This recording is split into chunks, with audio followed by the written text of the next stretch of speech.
All right, so to start off with quite an easy talk, hopefully, something quite interesting. To talk about the hack that happened about a year ago now. And I'm not going to go into a huge amount of detail. I'm just going to I'm going to simplify it a little bit. But if you have questions, please do ask. There's a link there to these slides and the QR code as well. So please have them if you want them.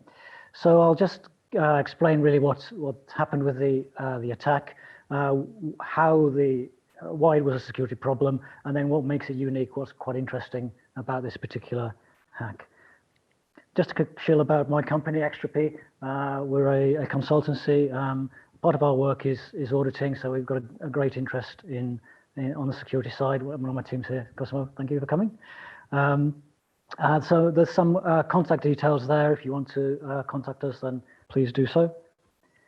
All right, so the hack. So yeah, about a year ago, the Poly network was hacked, and a certain set of contracts were compromised, and $600 million was taken in various tokens, and it was a multi-chain attack from a few different chains. This is a breakdown of what was taken. So quite a bit of USDC. I mean, Shiba, probably because it's fairly cheap, so I take a lot of that. Quite a bit of ETH as well. Yeah, quite a few stable coins, I guess. But quite a mixture, and that's kind of became significant later on, as you'll see. And I suppose we get quite blasé about the amounts involved here, but $600 million is quite a large amount of money. And when this happened, it was the largest hack that had happened. Since I think the Ronin hack has been slightly more, but it's certainly of a similar sort of size. And so the attack happened, the funds were stolen, and there was a sort of standard kind of reaction. This is the Poly network Twitter account. So they contact the exchanges and the miners and try to get the account that was found, to try to get that kind of locked down. Interesting, they spoke to Tether and blacklisted this account, which I don't know if I'd realized up until that point that you could actually do that if they can actually blacklist you from your Tether. But anyway, that's what they did. They also started putting messages out to the attacker and explaining that doing this kind of thing, it's difficult to get away with it. And I think that's certainly true. And we see with a lot of exploits that attackers end up with the funds left in a wallet because they're having difficulty moving it out and getting it into something like fiat. So they were emphasizing that. And also they put out a plea for the attacker to return the funds. And I remember speaking to one of my colleagues and having quite a laugh at this and thinking, this is surely ridiculous. Why even bother asking the attacker to return the funds? They've just got $600 million. No way they're going to return that. Who would do something like that? And the attacker maybe seemed a little naive. He did try various things to try to move his funds out and anonymize or cover his tracks, I guess. As said, Tether managed to freeze his funds. He got some advice from this chap, Hannah Sheridan, who warned him about the fact that his Tether had been blacklisted, and so he got a reward for his warning. It was also funny that then there's a lot of messages started appearing. So these are just a few of them. I'll give you a link to a spreadsheet later on where you can go through and have a look at them. But yeah, just the kind of message you'd expect, I suppose, that people just asking for some ETH or whatever, USDC or whatever. Some advice in there as well, telling him not to use the USDT. And also advising him to move his stuff through Tornado and get it kind of laundered that way. So what actually did he manage to do? How did he manage to do this? What was the flaw? What was the design problem with Poly network that he managed to exploit? Well, essentially it was around access control, and this was designed badly in that a particular account had really two levels of privilege. It had two roles. It had one role where it was performing calls across chains to other contracts, which is the kind of the everyday, but sort of low level, low privilege call, which anybody could initiate. And then also it was allowed to do administrative functions. And obviously those are much higher privilege. And it was the fact that this account, well, it was actually a contract, had these two roles that was really the fundamental flaw that was exploited. Now, to explain how this happened, there are two main contracts involved: the manager contract and what I call the manager contract and the data contract. The name's slightly differently, but for ease, I'll call them manager and data. And the normal route that happened was that the manager contract would call into contracts on other chains, and the user could specify the address of the contract that they wanted to call, and then it was assumed that they were making calling functions of a certain format in these cross-chain contracts, and the manager contract would initiate that call to those contracts. So that's the kind of the happy path. That's the path that is expected to go through. Then in addition, there was the path with the administrative functions. So the manager could call administrative functions such as setting the address of the owners of wallets and call those in the data contract. Now this route was fine. There was security around the way that these could be called from the manager that meant that this couldn't be exploited directly, and the data contract would have the manager contract as its owner, so it knew that the manager contract was the only one that was allowed to call via this route. And what the attacker managed to do was to make a call and make it so that it looked as if it was going to be a cross-chain call, but it actually came and called into the data contract itself. And the data contract would have been happy with this because it knew that the manager was its owner, so it would accept that any call coming from the manager was valid and to do these admin functions.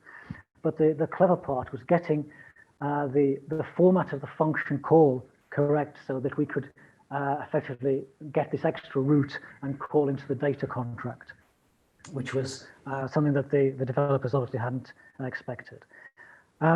Really, a better design would have been to separate out these two roles and not allow the manager to do both of these types of calls. So to explain how they managed to do this, alter the function call so that it could call a function in the data contract, we need to think about how functions are called within an EVM. So the EVM receives a function signature and uses this to work out which function within a contract to call. And it is created, and I'm simplifying a little bit here, but it is created from the function name concatenated with the parameter types of the function. The hash is taken of that, and then we take the first 4 bytes of that. So the manager contract, if we kind of go back, the manager contract was doing this, was creating these, was calculating these function signatures, this selector, to do the cross-chain calls. And when it was doing that, the user could supply the contract address, but that's fine. We wanted to go to a cross-chain, so it's fine that they should be able to specify the contract address. The parameter types were fixed, so it was assuming that the parameters within the function that was being called were of a fixed type, so that was not available for the user to change. But what the user could change is the function name.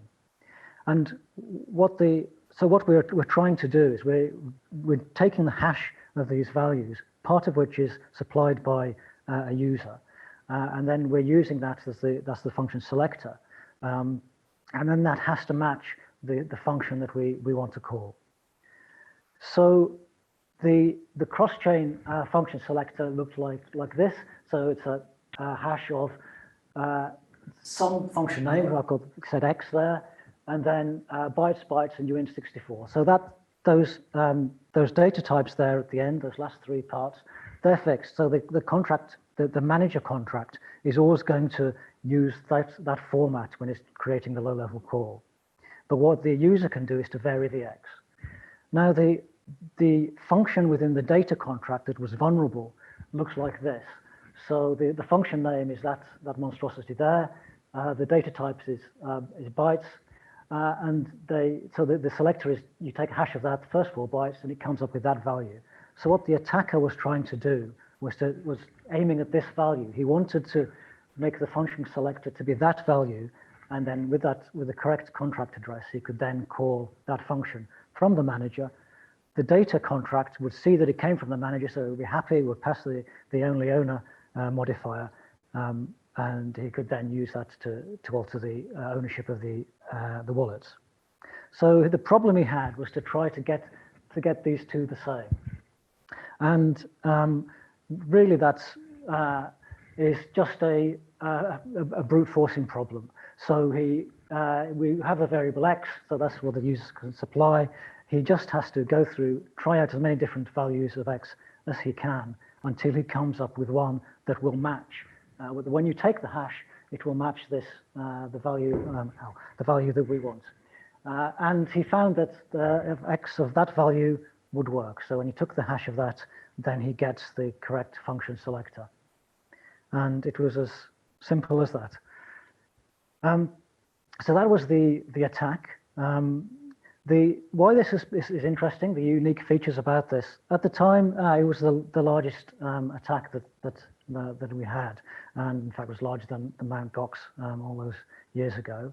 It was a multi-chain, which I think at the time was perhaps a little unusual. We're seeing more of those now, attacks across bridges, but that was something unusual at the time. What was also interesting was the interaction between the projects, so between Polynetwork and the attacker. Once the attack had happened, it was interesting to see how that developed. And perhaps most surprisingly, the fact that eventually the funds were returned to Polynetwork. And the attacker did something that, I don't know if he was the first person to do this, but it was certainly an interesting use of the data field in a transaction, in that he used the data field as a way of messaging, using it for anonymous messages. I don't know if that's come out very well here, but if you look in the input data there, he's putting out messages. So he's created a transaction. It cost around about $2, I think, for this transaction. And then he's put a message in there. So obviously people already know the account this is coming from, but he's able to message out and broadcast this message out and get results. And someone put together, excuse me, a spreadsheet of all of the messages, excuse me, that came out. So there's a link to it there. But there was this back and forth between the project, Polynetwork, and the hacker. Now, it's interesting to think why he returned the funds. He started off, and the messages that he put out were initially looking at how could he move his funds out of the initial account, what could he do to effectively launder them. He was thinking about Tornado and asking for advice on that. And then, excuse me, someone found a link or a possible link between the attacker and an account on a centralized exchange that had KYC done on it, and thought that they could perhaps then work out the identity of the attacker from this. So this was tweeted out, and after this, the hacker's attitude started to change, and he started then to talk about maybe he could return some funds, that he wasn't really interested in stealing the money after all, that this was more of an exercise. And he came up with various suggestions, making a DAO and letting other people get involved to return the tokens or whatever. Eventually, though, he came and said, well, yeah, he would return the funds. I'm rather skeptical about this. He put out a lot of messages about his motivation for this. I don't tend to believe this. I think when people do this sort of thing, if they think they're going to get found out, then it's easier to say, well, okay, I didn't really mean it. It was just doing it as an exercise. I was just testing out the project. So I think that's more the case. Returning the funds, yeah, this is what the state So pretty much all of the funds have been returned. Obviously, because this was across a number of chains and across a number of different tokens, it was quite a job for him to get everything returned back. But it's pretty much been all returned. He did delay things for a while, but it's pretty much all been given back now. And the Poly network themselves, perhaps I think they gave him quite a lot of latitude here, and they started to talk to him or refer to him as Mr. White Hat. They offered him a job as their chief security advisor and a bounty for what he'd done if he would, hoping that he would return the funds. And that certainly did, I think, help the dialogue between them, the fact that they were willing to do this. And I suppose $500,000 when you're thinking about 600 million is not a bad price to pay to do that. This is the kind of messages he sent. Yeah, I really don't buy into some of the things he's saying here. He was saying he was forced to play the game and forced into trying to move his funds out by Poly networks being mean to him. Yeah, I don't really believe this. I think this is, you know, after the fact, sort of rationalising what he'd done and trying to avoid being blamed. But there's, if you want to look through the spreadsheet, there's quite a lot of messages that he came out with. You can see there. So that's it. That's a very quick overview. Yeah, if you have any questions, please do ask. Yeah. Is the lesson here like don't truncate your hashes, or what do you take away? Well, I mean, that's, I suppose, yeah, the EVM could do more than the first 4 bytes. That would make it harder, but maybe just better design of your access control when you design your project. I think I tend to advise people to kind of draw things out and you know, show which accounts have got which roles, and maybe that would have made it more obvious. They could have seen there were 2 roles here that really, you know, one account shouldn't have. Yeah. Was his identity ever revealed? I don't know of it. I don't know if anybody else knows. I don't. Give him the money, the $500,000.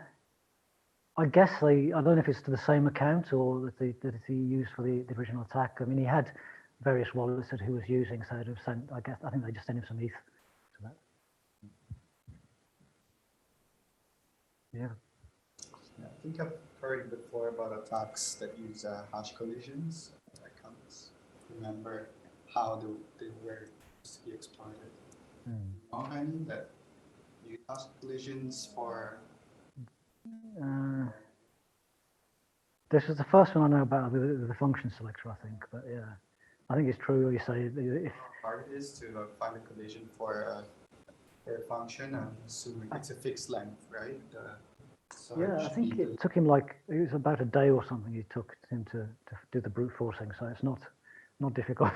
Number of letters and numbers times to the power of 16 complex number, please. Yes, yeah. So that's not too bad. Yeah, it's not difficult. Was it audited? No, I don't think it was. No. I always look at the rect. If you know rect.news, I mean, please everybody read rect news. It was wonderful. If you look at their leaderboard, the number on their leaderboard of the ones that aren't audited is quite high. Yeah. I thought that hack happened because for the main reason that basically the team published the fix to the issue that got exploited. They published the fix on GitHub before they actually implemented it. And that was like 20 hours before the exploit. Yeah. So I think that, in my opinion, what the attacker isn't saying is he was just monitoring for GitHub commits of various projects, found something that looked like a bug fix and exploited. I think, yeah. That's what probably happened. I mean, I think that might have been a different one, but yeah, I think that. What's that one? It was a compound. It was one about it. It was definitely a breach hack where this happened. I don't know if it was one or. There's a wormhole on that's the bridge. That. Yeah. Thank you.